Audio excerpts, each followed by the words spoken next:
এই কাগজে একটা সাইন করে দিও। কি এটা? Divorce paper. তার আগে তুমি এই কাগজে সাইন করে দিও। কিসের কাগজ? এই পেপারে সাইন না করলে ডিভোর্স পেপারে সাইন করে কোনো লাভ হবে না। অ্যাবর্শন করার জন্য সন্তানের মা বাবা দুজনেরই সম্মতি লাগে, আর অ্যাবর্শন না করা পর্যন্ত ডিভোর্স কার্যকর হয় না। তুমি প্রেগন্যান্ট? হুম।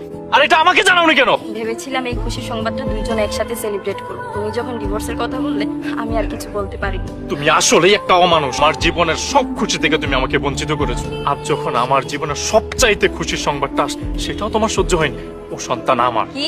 আমি ওকে পেটে ধরবো, আমি কষ্ট সহ্য করব, আর উনি কি না বলে বাচ্চাটা? তুমি মনে হয় জানো, মাটির ব্যাংকে টাকা রাখলে সেটা ব্যাংকের হয়ে যায়, সেটা মালিকেরই টাকা হয়। গ্লাস আমার, পানি আমার, চিনি আমার, 2 ফুটা লেবুর রস দিয়ে শরবত তোমার হয়ে গেল। সন্তান আমার। বাচ্চা আমার না, আমার। বাচ্চা শুধু তোমারও না, আর বাচ্চা শুধু আমারও।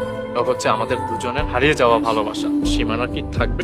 এক সীমান আমরা সবাই মিলে থাকি। সত্যি? সত্যি।